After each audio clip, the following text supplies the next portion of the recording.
à la population. Mais on dirait que j'ai des mots comme ma casse la politique. Mais comme il y a un mot qui a placé beau.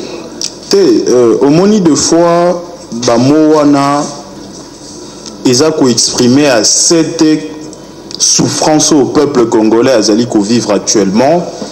Et espoir Oyo Ndeko Félix Tshisekedi, président proclamé, et coalition à Bango Amabe au Basalina FCC, espoir au Bazako faire perdre au peuple congolais. Yango ana deux fois, et c'est qu'à moi, Momo Kopone exprimer réalité, mais la vraie réalité est plus dure que Bamo ana Boyo Kaka. Merci Ndeko Steve qui voit ta Tokobanda Bongo la lecture des journaux.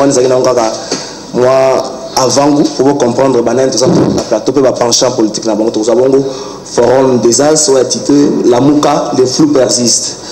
À l'image de son candidat Maléra à l'élection présidentielle du 30 décembre 2008, la plateforme née à Genève est comme écartelée entre son refus de faire le deuil de la vérité des urnes et son rôle d'opposition au pouvoir incarné par Félix Antoine Tshisekedi. Wana bandeko la Mouka, plutôt bandeko forum des As, tempête des tropiques a titré La Mouka, insérer doute sur la cohésion. Les leaders ne parlent pas le même langage, mieux chacun cache son agenda.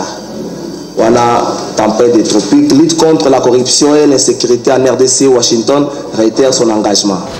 Denis Mukwege pour l'instauration des sanctions contre les auteurs de viols. Nous avons un forum des As, non, référence plus attitulé La Cour constitutionnelle argumente pour dire les droits et rien que le droit. Fayoulou appelle Félix Tshisekedi et Joseph Kabila à quitter le pouvoir. Rien de spécial au-delà. Voilà. Congo nouveau. Je crois que dans Benano Congo nouveau. Benda Congo nouveau. Et la mise au point de ça, la publication Moro à Congo nouveau et Salema qui vendredi 26 février. Article Moro touché qui député Thérèse Massengo, Bazali député provincial pour le compte IDPS. Gros titre qui dossier de faux diplômes. Thérèse Massengo sans diplôme. Je crois que Thérèse Massengo appelle ça qui a quelques éléments de justification à l'objet des faux dossiers. Et ça, la groupe à Batomo, ça fait un mois. Bazo harcelé na téléphone, bazo betele masolo, bazo pese ba rendez-vous moko baza au monde na bangote. Batona bazo betali solo ya faux diplôme na pourtant c'est faux. Azana ba dossier na yenye so ndenge sengela kota ya na semi, azana diplôme na ye, azape kotanga. Donc, ça na bato moko baza ko benga kaye pona yanga besoin na numéro moko suspect. Atena ko pesa son numéro za ko benga kaye pona ba menace, même après publication article wana numéro za ko benga ba ndeko na so Congo nouveau, bon vérifier information wana parce que elle vous accuse d'avoir publié une information sans pour autant qu'on l'ende yango ba ndeko pe la justice, surtout à la police judiciaire, bon mekano ko tala likambo numéro ngo zali 081 92 77 906 081 92 77 906 ndeko moko ayebi numéro wana soko yebi pe muto na benga yebi sa tsela kutungisa honorablement sengo po etse makambo bazo akize za makambo alukuta mazo akize pe moko ba suppléant na le tout premier suppléant na Marc Mukendi o selon yi aza maître de jeu ya makambo za ko je crois que mise au point na pona bande wa Congo nouveau et les kesa malamu de so vu information mais quand on vérifier ce que zali à solo Congo nouveau commune lelo des agents désapprouvent la délégation syndicale au chef-frem. Enjeu politique modeste bâti au Sénat, Jean Bouya la primature. Bitumbao est la FCC.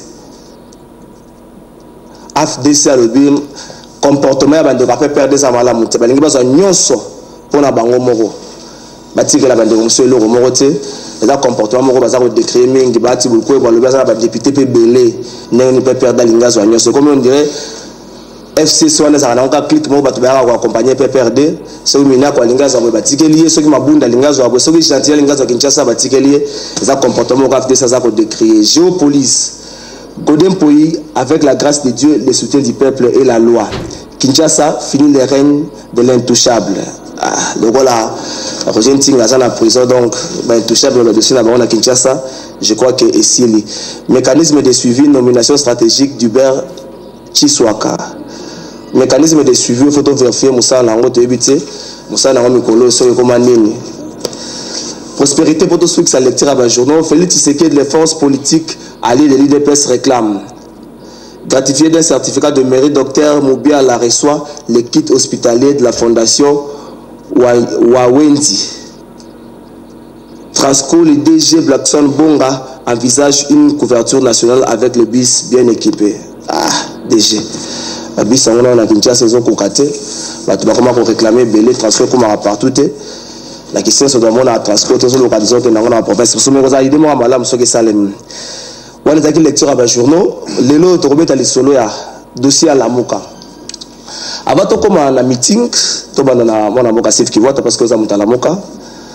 25-26, le leader à la Mouka va couper à Bruxelles, va sololi, va décider enfin la Mouka comme plateforme politique, mise en place dans le salon. Au-delà, il y a une rencontre dans le salon qui la fois passée. Présidence Moro tournante, 3 mois. Nous avons dit Bandi Moïse Katumbi. Est-ce que présidence tournante est une bonne stratégie pour confédérer les sous, pour conférer les sous, point de vue, il y a un leader. Ndeko, il faut que nature, il y a l'Isanga, il y a coalition la Mouka.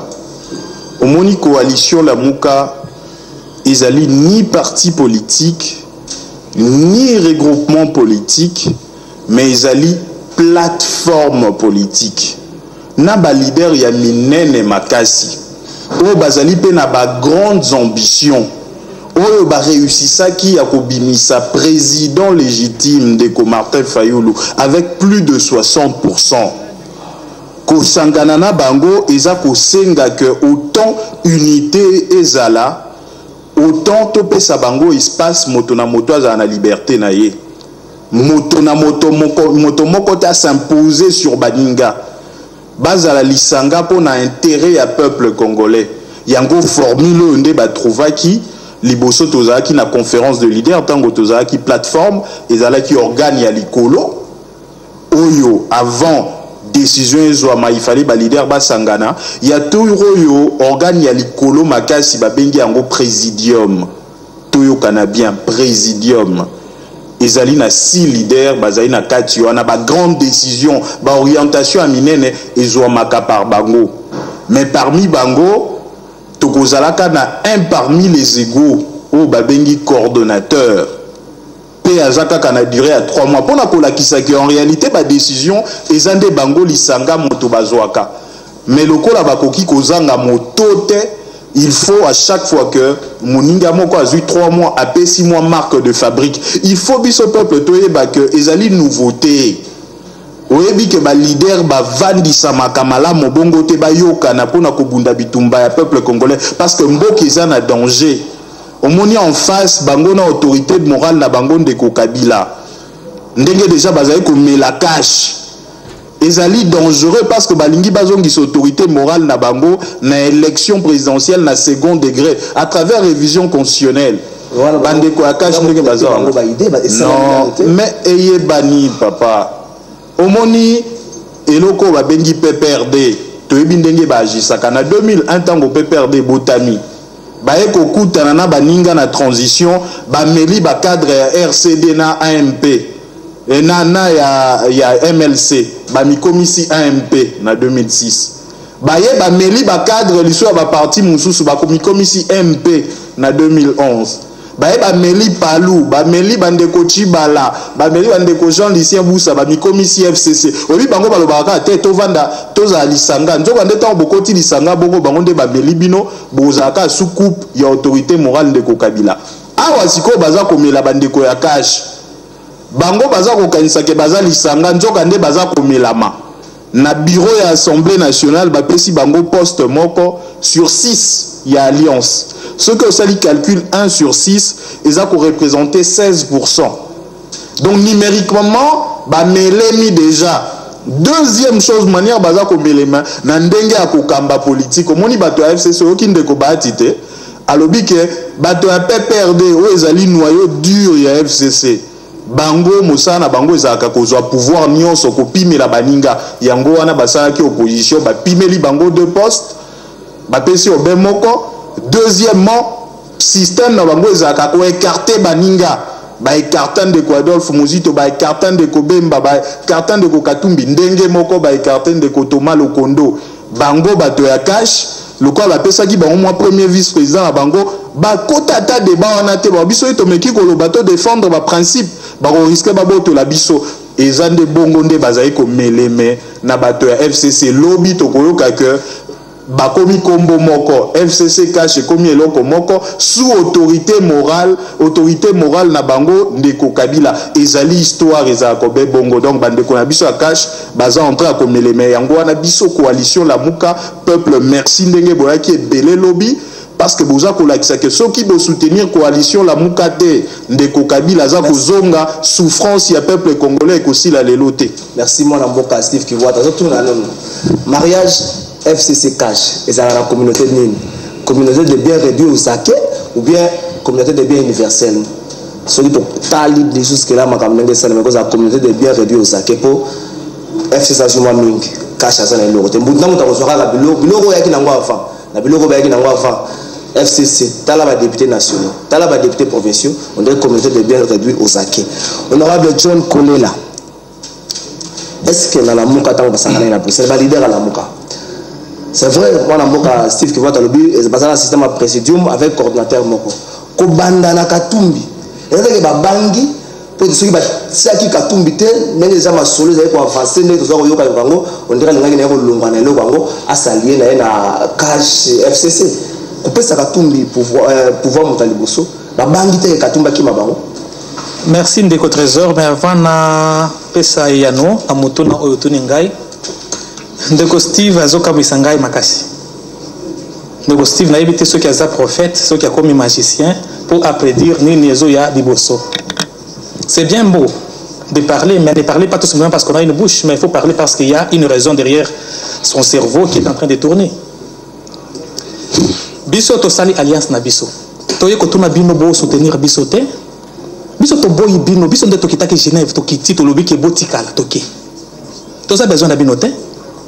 Toi qui coloca bien noté tant que vous avez na MP, toi qui coloca bien noté, toi qui coloca bien. Le lot où yazo le baoyo, aza porte-parole ya Adolphe Muzito. Dès azo peut s'habiller sur leçon par rapport à la souffrance de la population le lot. Déco. Ceux qui osent le balelo, c'est parce que tu as développé une capacité de résister devant la honte tout simplement. Ceux qui souffrent c'est ça le lot, et ça œuvre yanani. Et ça œuvre ya mon côté. Mariage Nabino, depuis ceux qui 18 ans ensemble, des résultats autosa nango lelo. Nakolobana yete, mais nakolobana ba membre ya la muka obaza nandako bazolanda biso po ba fongola matoi, ba fongola pemiso. Acte de bravoure nini Muzito asala ki po akoma opposant. Yebisa nani asala ki nini? Honorable c'est là. Non, permettez là tu vas malo. On dirait ça soko mutakomi opposé moi critérium moro boende ko déterminer critérium ezali parce que aouti esika songolo pour akoma opposant azala qui na pouvoir ti élément liboso permettez non permettez il peut faire ce qu'il a fait d'accord mais il y a d'abord un bilan avant de contester kuna il faut aussi la moi critique ya oyo bosali bino nyonso pour le lobby souffrance tozuka ka souffrance wana nani aza architecte ya souffrance ya population lelo et lelo pour Bapi Melié, c'est ce qu'on dit à Lingala, je crois. Oui. Bapi Melié, Azala, Dauphin à Palou, dès à comme l'opposant. On a des critères à quoi Bapi Melié, Zito, Dauphin à Palou. C'est ça. C'est connu de tous, non? L'histoire ne change pas. Okay. Alors, le fait qu'il est allé signer pour voter son frère du village, Fayoulou, à Genève, ce n'est pas un acte de bravoure pour devenir opposant et devenir un agent de changement. Nini bokokaki kosala tango bozalaki na bokonzi premier ministre tango bozalaki bino nyonso ensemble na Palou na MP bozalaki kokonza mboka oyo mayele nini opesaki te pour changement ezala. Voilà ce qu'il fallait faire. Ce n'est pas parce que Bapimeli yo qui premier ministre Sili crise et côté lio au comme écrivain à tribune de comme opposant au comme changement té on a le quota. Ça c'est de 1. De 2 biso toza na pouvoir. Tout ça, le pouvoir n'abisso. Au lobby Makambo est une place sur 6, un siège. C'est par rapport à notre poids politique au sein de l'Assemblée. Le FCC a environ, permettez, pour le de bien réduire aux actes. Si tu vas poser la question, je vais arriver chez moi, il n'y a pas de question tabou. Okay. D'accord? Mais laissez-moi terminer mes idées. Le FCC a 350, environ 350 élus. Il y a autant de partis au sein du FCC. Le cash a environ 50 élus. Le poids politique, tout compte fait, donne celui-là. Un siège, s'il y a 2 virgules, ce n'est pas à arrondir par excès, c'est à arrondir par défaut. Que voulez-vous d'autre? Nous sommes démocrates et nous disons que par rapport à ce poids-là, voilà ce qui revient. Attends ceux qui ont une question par rapport au régime où ils allaient na alliance Nabisoan. Quel que soit le régime, chacun a eu ce qui lui revient de droit en principe, par principe, hormis toute négociation pour dire qu'il fallait qu'il y ait quand même des concessions étant donné que nous sommes dans une alliance. Mais qui est le grand perdant dans tout ça? La Moukazo s'est consolé dans la réclamation, il y a cash. Mais le grand perdant, c'est la Mouka, ce n'est pas nous. Nous sommes dans une alliance. Nous avançons, nous avons des responsabilités qui nous reviennent par rapport à notre poids. Mais vous, par rapport à votre poids, vous êtes allé en deçà de ce que vous méritez. C'est vous qui devrez pleurnicher, ce n'est pas nous. Nous ne pleurons pas. Et nous disons ceci. Le changement.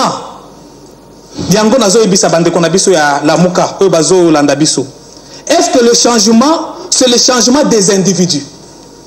C'est là où il y a la question. Est-ce qu'on ne peut pas changer les individus, mais les nouveaux venus viennent avec le même comportement? Dans ce cas-là, on parlerait du changement. Est-ce que le changement, c'est changer les individus? Moi, je dis oui et non. On peut changer l'individu, mais on continue le même comportement. Ça sera la continuité. Permettez.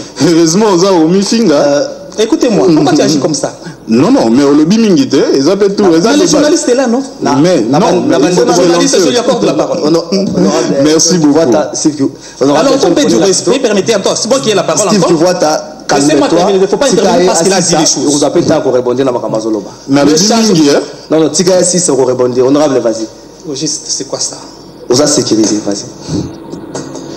Le changement, c'est la vision.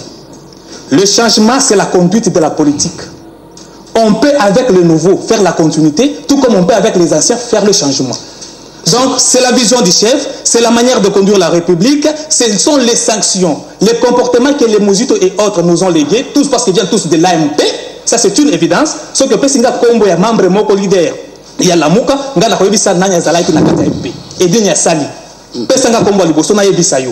Alors, dans ce cas-là, à la Mouka, il n'y a pas quelqu'un qui peut nous prôner le changement. Le changement vient avec l'UDPS au pouvoir et c'est la vision du chef qui prône le changement.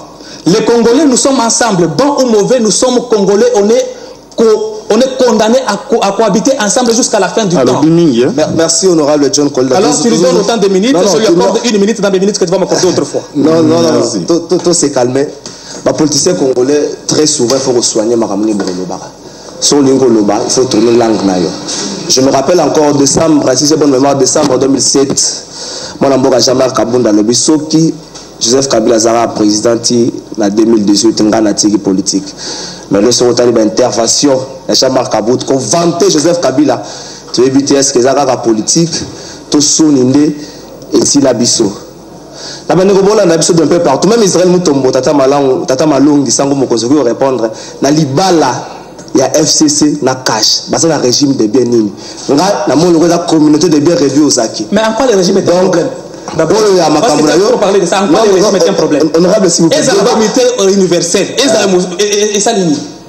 Problème est un honorable Lali Malamoutel. Non. C'est comme s'il inspire quelque chose qui ne sait pas dire correctement pour qu'on réagisse. S'il vous plaît, on peut s'entendre honorable de répondre à ma question, Anna. Est-ce que régime ou FCC na cash bazo sala bande ko boko répondre biso na WhatsApp et c'est régime nini motuna ya ngwana ya journal boko répondre moi na mboka sif ki voita tout me la mingi là dessus est-ce que plateforme politique ou la moka komi nango et ça en longue vie et ça déjà le monde faut que ba Fayulu dynamique de l'opposition zaka et ça là na présidence tournante mais tant comme Fayulu la boye ko céder bande comme ça ba ndeko Fayulu le bel obaki ngana alba on a système ba kina parce ngana ko plan mutasuka alors boye otika non, avant de répondre à Motuna, ils allaient très pertinent. On dit que là qui est tango belé, alors que la cambo belé, on s'engeli ko recadrer. Au moment où a habité Bamifundi, ngana ebisier selon ba calcul, bino boza indeti na 16% na kati ya Alliance FCC Cash. Oui bien mon quoi Mifundi Abi kezande pour na biso eza bongo. On dirait FCC apesi bango des missions ya ko crédibiliser ba élection à mabo et salemaki. Donc pour na bango ba élection salemaki ezali parfait. Ndenge zawana mwandambo ba député bazwaki ba méritaki yango faut bazwa un poste sur 6 ou ezali ko représenter 16%. 16% ceux qui t'ont appliqué yango na gouvernement à 60 personnes. Ezali ko représenter 9 ministres. C'est un problème. Donc yango wana lobby tango FCC a coupé Sabino 9 postes bon réclamer te yo moko lobby ezali o bozali ko mériter. Mais yo moko constater que vraiment bandeko ya cash bango bapesi bango mission de akobattre la FCC. Secrétaire général na bango président d'intérim a lobby devant ba militants. Abi moto akomeka ko critiquer FCC azandoki. Nyonso wana pona nini parce que bapesi ebonga ya premier vice-président ya Assemblée nationale ma benyoso ya FCC ma benyoso ya Ndeko Kabila bakundi parce que bapesi bango mwandambo ya poste. Maintenant changement ngo baza koloba eza wapi maintenant to kende na makambo ya gestion parce que Ndeko te souka na question à venir à la moka na souka na question wana parce que moi ndeko tango aza koloba bandeko mozito bakamba mabenga na koyana ba chiffre ngana ko peso ba dépassement budgétaire ya 3000% honorable calmez-vous attendez Assisa Maloba mais ngana ko peso chiffre on a kolakisa que bino bunde moto bozali na mauvaise gestion ba congolais botala ba tableau ya to ya dollar botala déjà ndenge bandi komata cause nango ezali programme ya 100 jours oh ba utiliser planche à billets na lobango da débat tango na sala kana bato ya cash na lobaka na ebandeli déjà programme wana et ko créer instabilité monétaire c'est que votre zone la longévité ya la important parce que ba congolais il faut tokotaka na polémique tende ko John Kolela a meseni sibiso na polémique rapport ya banque centrale ya premier trimestre et là ici que le chef de l'état a sali dépassement à 120%. Ndeko Veli Tshisekedi donc ba 163 000 $ oyo abandaka ko zongisa to ebite boni moto zongisi mosolo mais au dépasser mosolo bato ba prévoya pona yo donc asisi da mosolo ba tchelaka na budget na premier trimestre rapport ya banque centrale et lobby 75% ba dépenses et salami en violation à la loi relative aux finances publiques to lobaka ngo na dernier débat na salana ye banque centrale a été confirmé va créer déficit il y a 151 millions de $. Donc conséquence il y a mes gestion no bango basali na programme à 100 jours on de Adolphe Muzito a salate ba congolais ba yebi tango Adolphe Muzito azaka premier ministre dollar ezalaki stable bango na premier trimestre déjà ba bandi ko matisa dollar mwanzela o basali mais ça ko faire perdre la population pouvoir d'achat biso to mesana to futaka loyer na biso na dollar. Awa bino bo bandi ko créer les biso instabilité vous avez ko faire perdre franc congolais valeur na yango biso to ko vivre boni mais gestion de yango na 3 mois ya pamba bo bandi ko matisa dollar bo lukango pande ko Adolphe Muzito te wa longola nyongo na ekolo na biso alongola 9 milliards de $. Tozonga na motuna ya la muka olobi est-ce que plateforme eza na longue vue 30 secondes on moni plateforme oyo eza isusu ba leader wana te au moins biso toza osola ba congolais tango toza ko benga bandeko na biso na meeting ba misu ba journaliste moi atuna motuna est-ce que bo mobiliser mala motobité peuple congolais ba mobiliser ka lisu te déjà mi mobiliser biso to pesa ko be information tozomona donc leader oyo akosala moi akobunga na makambo ya coalition la muka peuple nde akoboya ye peuple azali wana yo leader ndezala malamu donc ndeko Moïse Katumbi a dit que peuple aza ko appuyer bango parce que coalition FCC Kacho eza makambo ya mabe baza ko memela biso déjà botala na 3 mois ya pamba gouvernement bimité na 3 mois oyo bayeli biso programme à 100 jours oyo déjà bandi ko matisa dollar soki na 3 mois chef de l'état consommé 120% au moins chef de l'état a kokende na chopo ko inaugurer pont ya 10 mètres même soki 100 personnes ndeni na kosala dépassement ya mosolo na présidence te ozomona yango na coalition la muka ekokabwana kate Merci. Tokoki kozala na leader moko akoki kobunga nzela mais peuple nda kovomir ye. Coalition la muka eza ya ba leader te comme ya peuple congolais. Peuple ayebi que soki atiki coalition la muka ezali liwa na ye parce que bandeko baza ko meleme. Ye moko alobi 1 sur 6 baza kaka 16%. Ala kondima ke élection ezali malamu mingi. Bandeko FCC baleki bango na poids. Donc bandeko FCC ba melaka bango. Ba imposer bango ba pratique na bango ya ko écartaka bato omoni ye moko a défendre lobby Steve qui voit non on a si sa place on a si sa place wana parce que c'est important ya lobby o bino bato ya opposition wana ba poste bozwaki ezande o ekoki mais de quoi ça ko bosana que c'est parce que ba calcula ki ba nouveau député te o ba votaki bango na Yumbi na Beni na Butembo donc omoni déjà ba koti na makanisi ya FCC a s'imposaka en violation à Nibeko. Et là, si la peuple zate changement changement les peuple a ébi qu'ils coalition la Mouka. Merci. C'est alors honorable avant réagir tu reçois un dossier il y a meeting à l'obé à la Mouka. Mais na ba discours ya politique nous c'est ça la mikolo. Déboulonnement placebo programme d'urgence par ya peuple les a wapi. Je me rappelle encore, je crois Félix Azé, quelle demande le peuple? Peuple a sengani, ni kudi ya kuna kuvuata. Bana batanga kape bazwaka soin soki babeli merci. Ou bien tu as la lobby na meeting à la muka. Oye mukolo ba base ko za nango wera. Mukolo base lobby pona wenge musique maison mère. Base senga la Costa Fuka, ma wera tali la Costa. C'est base lobby la Costa Fuka. Est-ce que la politique peut aussi être précis au balancer les bisous éléments au meeting à la Moka lobby on va dans côté assez comme ça Toyoki moi quelques minutes aux honorables John Tang Tozonga et puis Steve qui va taper.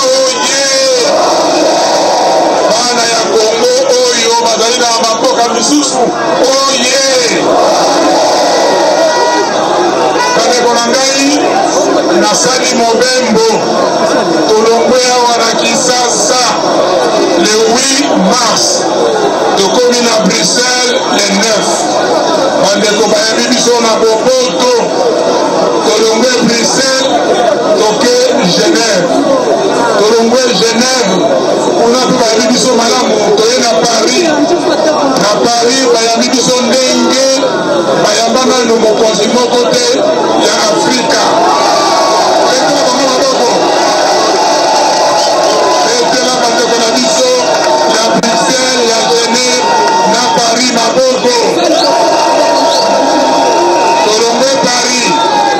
Tokei na États-Unis, Tokei na Washington, Tokei na Boston, Tokei na Maine, Tokei na Chicago, Tokei na Dallas.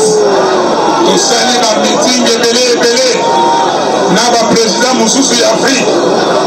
Tokei pa yoyo caméra na auto mususu na ba commentaire tout ça.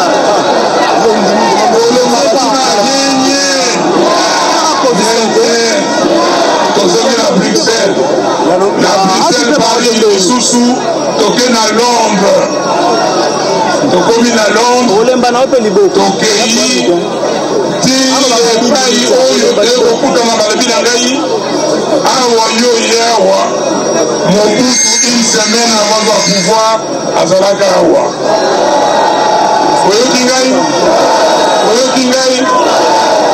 tosololi na bandeko na biso bana ya Congo oyo bazali kuna tosololi mpe na bamikonzi ya mboka wana masolo eleki malamu moto akosa bino te bato oyo bakendeki awa kokenda basimetiere eloko moko ezalaki te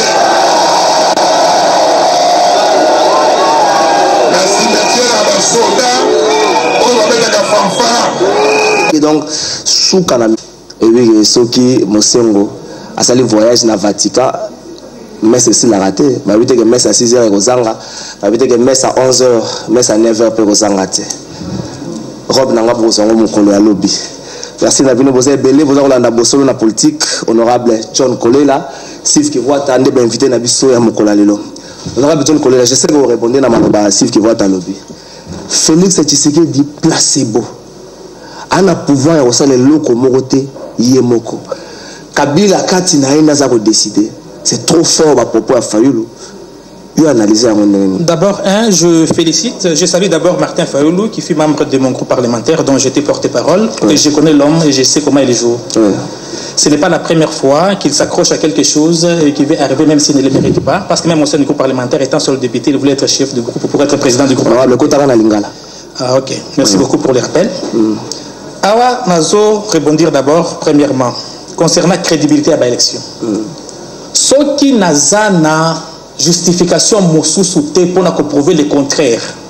Il y a Oyo Seni à publier, il y a Oyo Cour constitutionnelle à publier, je m'incline. On a des positions dans Ghana, il y a des positions à gérer, c'est un sur les années. Il y a un côté assemblée malgré que Papa Etienne a beau. Tu comprends. Steve qui voit Tika John Kolela Loba calmement. Tu n'as comprendre là ici. Non, je t'invite d'abord à la politesse et au respect mutuel. Eh papa, il faut intervenir là. Non, je t'invite à la politesse et au respect mutuel. C'est pas l'angai. Tika honorable John Kolela. Honorable John Kolela. Je dis ceci, la crédibilité.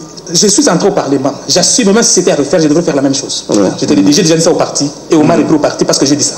Je n'ai pas eu peur de ça. Non, honorable, vas-y, tu continues. La crédibiliser les élections. Steve qui voit ta... Vas-y, honorable. Et parce que c'est la dernière fois. Non, vas-y. On a sécurisé. Tu peux être poli. Sois calme, mon frère. Calmez-vous, on a sécurisé. Je dis, crédibiliser les élections. Si j'ai des résultats contraires à ceux qui sont publiés, je vais les défendre et je vais les prouver avec les faits. C'est ça mon école à moi. Par rapport au ministre et par rapport au poids, nous sommes ici dans l'Assemblée nationale. Le PPRD a son poids jusqu'à preuve du contraire que quelqu'un n'a pas eu à contester avec de preuves. Le FCC ou Ngoloba, PPRD, FCC. FCC, oui. Vrai ou faux, c'est ce qu'il y a et nous n'avons pas d'autres preuves contraires. C'est ainsi. Par rapport au gouvernement, on ne dit pas que ce sera la même chose. Parce que le gouvernement, chef de l'État, a sa campagne dans le programme Oyaye. Chef de l'État, a sa Napoyaye, tant que chef de l'État, a sa 38% par rapport aux autres. Est-ce que le gouvernement, c'est l'Assemblée nationale? On tient compte de l'Assemblée nationale? On tient compte des sénateurs? On tient compte du poids du président? Tout ça entre en compte. Et aussi, le résultat ou le bilan n'aura pas de poids politique. Le résultat à la fin en 2023, quand on va présenter le résultat, on sera comptable, il y a réussite ou bien il y a échec au Yekozal. Donc, bisogno c'est tout ça comptable au même titre. Ça, c'est autre chose, c'est-à-dire que le gouvernement a facteur mosusu exogène et zokota nakati pour tout résoudre les Cambouanes. Makambo ya FCC tokundi yango, tokundi te. Ceux qui ont lobby qui ont travaillé dans FCC et lobby ko enterrer makambo nyonso ya passé wana eza fausse analyse parce que tant que Moïse Katumbi abimi MP à côté opposition makambo na yeto kondi te tant que Mozitu auti kuna aye to kondi yango te mabe ou bon tous sont des Congolais, on doit travailler. Le passé reste le passé. Alliance Nabiso est concerné le passé et concerné le présent et le futur. C'est comme si toi tu es démon, parce qu'il était de l'autre côté, lui qui Mouzito, il s'est converti et maintenant il commence à refuser à ce que les autres se convertissent après lui. De quel droit? Non. C'est vous qui avez appelé que les FCC c'est les Amabé. On aura besoin de connaître la zone. Permettez, oui. Zonga la question. Ils ont question, ils ont débattu. Oui, ils ont rencontré chaque préoccupation. Oui. Vous en attendez. FCC ils ont Amabé. Bino Bouti Kuna Namabé, on a beau se convertir Kassit. Puis si on a balingi va se convertir, Bino Bozo Boya. De quel droit? Ba chiffre au PSUANA. Pourquoi tu n'as pas chiffre? 100 jours. Le but est 100 jours, ils ont causé à combattre $. Ceux qui m'ont dit qu'on attend $, ils ont qui fixe, ils ont qui passent qui politique, ils ont qui horoscope du temps, matière. Permettez, j'ai les arguments. Vas-y. Les matières premières sur le marché international à la croissant. Uniquement ça, c'est tout. Oyebi sa nini politique nini ya salaki Boyebi Sangai, combien d'employeurs a engagé? Combien de taux de chômage il a absorbé? Combien de taux de dessertes en eau potable il a donné? Combien de dessertes en électricité il a amélioré? Combien d'accessions à l'éducation il a donné aux gens pour que ce soit de qualité? À ce moment-là, on verra les chiffres. Sinon, on ne parle pas croissance sans conséquences socio-économiques. C'est de la poudre aux yeux. Si tu parlais de la poudre de perlimpinpin autrefois, voici la poudre. Parce qu'il n'y a pas de conséquences logiques dans le vécu quotidien de la population. Au moins aujourd'hui, ceux qui battaient les spectateurs au bazo talabiso, pas bête à maboko qui est période de 2008 à 2011, bazala qui malam. Pas bête à maboko. Mais je suis là pour ça, c'est pourquoi j'en parle, non pas au lobby. On aura besoin de citer déjà, zonga la question. La question, au lobby qui la question est qui pour na placebo. Placebo. Félix on dirait ça la makasi à osala eloko moko. Tonde kabila il ne suffit. Voilà maloba fayulu. Maloba fayulu. Fayulu azolo ba pas azana monoko. Azolo ba na cerveauté. Yango wana. Ceux qui placebo azali, il y a des placebo pour aza sous coupe ya Moïse na Bemba. Il y a des placebo na bango. Il faut étayer les faits. Félix a commis Mokonzi na 100 jours. Dans le trouve 100 jours. Après ce programme na d'urgence il y a 100 jours. Ça le cola moi na zobela avant au bon médecin, mais tu peux c'est moi qui c'est pour un peu soulager l'enfant. C'est ça les 100 jours, c'est ça le programme d'urgence. Oh Félix a sali Kabila sali qui angote. Félix a vu ba mesure à lever ba option. Oyo Kabila zala ki ko boya mokolo wa zaki na pouvoir. Nyonso wana du concret. Il faut me prouver avec les faits et gestes du concret. En ce moment-là, on va discuter. Parce que jusque-là, Félix est en train de s'assumer. Donc, si Moïse aujourd'hui a son passeport, c'est Félix qui en a décidé ainsi. Et parce que lorsque Kabila était là, on ne lui a pas donné. Si aujourd'hui il y a des libérations des prisonniers politiques, contrairement à ce que pensait Kabila, tous les faits et gestes, ceux qui peuvent faire faits et gestes, Kabila, parce que les gens rêvent. Ils se masturbent sur la place publique jusqu'au point de croire dans leurs propres idées. Merci. Vous savez, permettez, celui qui se masturbe pour arriver à la satisfaction, il faut qu'il croie dans ses propres mensonges. C'est ce qu'ils sont en train de faire. Merci honorable John Kolela et population dans la Makambu. Lobby, la meeting bat Beleli. Kiti c'est la biso dollar. Kiti c'est la biso dollar. Fallu la zoom micro apesi na musito. Musito est spécialiste à autour de $. Il y a musito sur micro. Bana mboka. Boyebi sa Félix Asong c'est la famille ou bokonzi comme ça ngai ba kotianga wana pona kitela bino dollar. Population. Je pense que la population est en train de suivre ça et elle va applaudir, je pense. S'il vous plaît, s'il vous plaît. Non, s'il vous plaît. Boya ko même sa boîte ngambo. Et comme ça débat sur kitela biso dollar, ba terme Macron qui n'a pas de perles, mais qu'on a en France, les gens ne kangé na kinga zo kwaso ko bikate. Ako na bilobela makasi mikolo po. Ba terme ba politicien faut botsa va pause. On a mboka sif qui voit. Bino bata bandi maramu tout. Katumba ju passeport. Lobi na meeting fa la annoncer qui retourne à bango na pays. Boussa nyamusa ko ya comme un citoyen libre pas na problème na justice. Ba Franck Diongo ba bimi, ba Diomi Nonga la ba bimi. Yangambi, firme Yangambi, malgré pas bimi, mais il tire beaucoup sur le président. Bah bimi na prison, peut la prison. Mais comme belu tam bon sens, il y a même que la population à se sentir à soulager la souffrance au Kabila. Il y a pas de problème nous pour ça on a Félix. Quand on va que Félix a placé bon Kabila, on t'a vivre na Katine. Qu'est-ce qui se passe? Ndeko ezali réalité. On a 2 minutes. Bazali ko vivre aux opé ça ga etango mingi azoza la ka on a 2 minutes kolobaka ba histoire mususu loba 2 minutes ko réagir loba au moni tango ndeko azwi maloba tango aza koloba que soki preuve ezali te mboka na biso makambo ezalaka parfait seni na justice balobi faut kovanda nie na mituni soki azali ya solo moto ya UDPS pe na comprendre que balandela nzela ya papa Etienne Tshisekedi te balandela pe nzela ya président actuel président proclamé actuel te parce que toza ba vidéo na ye na suka awa abandaki ko benga monsieur ndeko Kabila messieurs awaki parce que baza ko ndima yete que ya solo yenda azali président ya mboka oyo mais ya lobby que bango kuna soki déjà cour constitutionnel a lobby bavanda kanien nzokande bitumba ya papa Etienne Tshisekedi ezalaka nde akofandisa démocratie na état de droit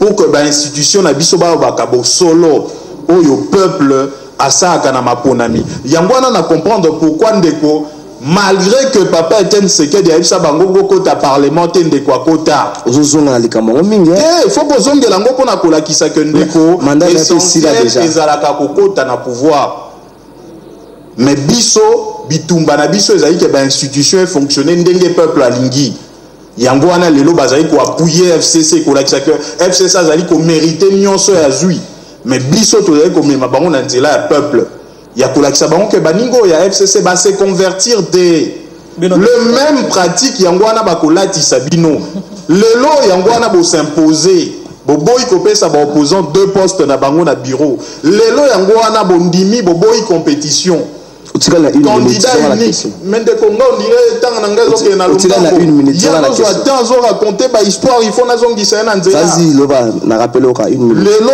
yo bazai koloba FCC parfait candidat unique bandimbi yango na présidence à l'Assemblée nationale na lokuta ya conflit d'intérêt wana et vandi na mibe côté mais bazali ko combattre ndeko Lambert Mende o azali candidat unique na Sankour ezali normal te bandeko baza ko meleme na FCC baza ko zo ba même pratique. Deuxièmement, ndeko akoti makambo ya gouvernement liboso ezakande et bota makande na majorité parlementaire gouvernement ezali émanation à majorité parlementaire aspect ya président de la République to ba facteur exogène azali koloba ezaka bato baza na majorité parlementaire nde bakoki kondima yango to koboya yango ngai élément important na ngai na la kisayo que même na gouvernement boko meleme le même pratique au bande qu'on a biso à FCC basala ezali kambo pratique baza eza qui démonter au moment où le makambo boza ko ça ba dépassement budgétaire pratique ya FCC yango wana boko changer te ndeko Adolphe Muzito ya changer ka ngo pona ko mema annulation à dette extérieure ba pratique ya dépassement budgétaire à présidence violation à chaîne de la dépense au bino boza ko sala yango wana nde bo makamboka yango nde sala ka FMI ayate na suki sana instabilité monétaire ndeko balobi banque centrale moto alobi bo créer déficit budgétaire à 151 millions de dollars yo za koluka instabilité monétaire na makambo ya ba matière première bo utiliser planche à billets bo consommer réserve de change ndeko yo koluka ba conséquences mususu wapi lelo biso tozali ba congolais moyen ndenge na ebisio naza moi 160 000 francs na ebi keza 100 dollars na kofutela ngo ndako bino tango boza ko matisa dollar congolais ayebi ke loyer na futaka na dollar to ko vivre ndenge nini zonga na question nza contre Kabila la rappel oza juste dans 30 secondes nyonso Kabila mais bato abimi na prison Moïse Katumba a retrouvé passeport na azongi kozala congolais azozonga kala mingi te ba muyambu banani babimi na prison mais pourquoi besoin de timater que Félix Tshisekedi mtao diriger Mboka ndeko 30 secondes car peuple congolais a plus de 80 millions d'habitants. Oh lelo a ko souffrir na bokambemi ya mabe ya FCC cash. Peuple congolais a plus de 80 millions d'habitants. Oh soki lelo ndeko Kabila comme autorité morale azongi na élection présidentielle à second degré peuple a ko kemba lisusu. Yo lingi parce que bazongi seline ndeko Moïse Katumbi passeport o ezali droit na ye biso tondima ko soutenir alliance wana FCC cash. Donc total intérêt à peuple congolais, total intérêt à leader moko. Makambo wana ezali na yango mais lelo biso toza kotala intérêt à peuple congolais. Merci. Total intérêt à ba leader ya coalition la mukate. Lelo ce qui est sûr eza que autorité morale de Kokabi ande motaza ko kamba bango, pe aza ko kamba bango na ba pratique ya kala. Oyo ndeko Adolphe Muzito fona rappeler ye côté à stabilité monétaire, peuple à reconnaître Yango. Merci. Merci. Stable. Matière première. Non, on se répète. Adolphe Muzito. Politique. Crise financière internationale. Tango Anezalaka. Merci. Mais dollar est resté stable. Ndeko Adolphe Muzito. Nyongwezaka 14 milliards de dollars. Mais dollar est stable. Abandonné qu'on fout à 600 millions de dollars chaque année. ezalaka orthodoxie financière ndeko Steve qui vote ayebaka kosala suka na débat musique pas massif merci makangana na biswana ya ndeko Adolphe Muzito te yakanisaka ezalaka point faible nzoka nde eza point fort merci azangaka baargument akota kobe ndeko Adolphe Muzito nzoka ndenge bino bokamba te bandeko bazolanda bayebi soki eza point fort nazopesa motuna bongo okorépondre na makambo alobaki eza mpe na 1 minute 30 po tosukisa na teme asuka mwana mboka Félix Tshisekedi on dirait dépassement budgétaire eleki trop mbongo asali na 3 mois eza pratiquement budget annuel mobimba ya présidence de la République. Par exemple, le voyage auto sala ya suko mpona ko inaugurer ba pont aketala na bato ebele bato mosusu je crois na biso bazongi bato mosusu batikala na Kisangani pote comme un problème ya place na avion ya songa na équipe stratégique mon dirait bato mosusu batikala kota pour que na ba soda tala ebele kota mbona bato ebele so en tant que ça nega voyage moko à l'interne bilo ko atende zo créer dépassement budgétaire oyo faut la lobela ki lobi nazo zonga na motona na yo ngana lobi boye nazo sala polémique te na Muzito parce que moi je suis économiste aussi de formation comme lui je ne suis pas un économiste théoricien on a comme ba tribune non pratique to stabilité à dollar au lobby qui ezalaki résultat nango dans le panier de la ménager ezalaki nini de yango wana ceux qui ba auditeur ou ba téléspectateur ou bazolanda biso ceux qui de 2008 à 2009 vina bino ezalaki kitoko makasi bo betale maboko kasiti parce que souffrance autoza nango eza souffrance oyo ba construire yango au cours des années ensemble bango nde balobi tango bazaki ba premier ministre bazaki na makanisi ya changement te makanisi ya changement et comme li bango tango bakomi ba chômeur d'accord eza polémique te ngana lobi oyo ngai na kanisi parce que vous parlez de l'orthodoxie financière. Je commence d'abord par le gouvernement à venir parce que tu avais dit que 3 mois au-delà du gouvernement. Monsieur, même dans la constitution, dans la formule normale d'abord pour mettre en place le gouvernement, vous nous comparez par rapport à qui? À d'autres pays? Si c'est par rapport à d'autres pays, Nazoï Bissabino qui est, élection et député, na président, c'est ça la makambala mon côté. Dans la plupart des pays où les choses arrivent vite, il y a les élections législatives, Bastani avant, si le président ça y est après, les institutions sont déjà installées. Ceux qui n'ont pas il y a constitution d'Abisso. Après installation du chef de l'État, il faut installer l'Assemblée nationale avec d'abord le bureau provisoire. Il faut 2 mois, il y a informateur. Comment vous allez faire le gouvernement avant 3 mois si d'abord informateur le gouvernement dans 2 mois? D'abord la procédure normale.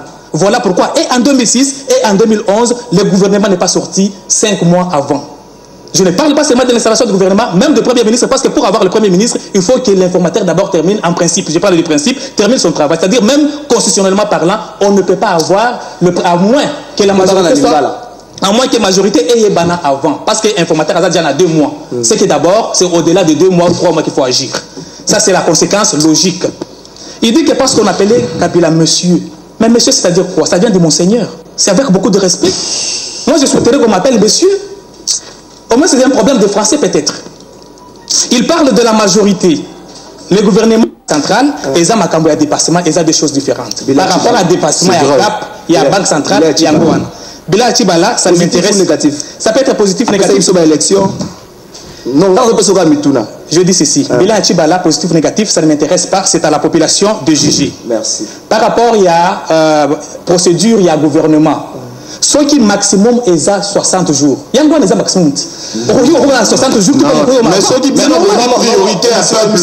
Informateur à 60 jours pour l'année. On n'a pas nommé Premier ministre. Il faut bureau définitif à l'Assemblée nationale. On n'a pas nommé la ministre. Où est le problème? Non, mais mon série, la présidence n'est pas en violation. Il y a Mibé qu'on a biso. C'est ça le problème. C'est les lots de l'argent. Bazali qu'on matisse la biso dollar na mokambemi na na bango. Il faut rappeler la kabango. Dollar est stable. Le peuple pouvoir d'achat n'est à perdre. Voilà les répercussions. Des conseils économistes, c'est extrêmement merci Nabino. Vous avez qui belé pour la bosolo la politique ya mokola. Je me suis dessus seulement pour te permettre de trésor Kalafai na zalaki na présentation pour Nabino. Na mibendi lelo nkumu l'église catholique sango azalaka nkumu pe azalaka na moni dombo maseki.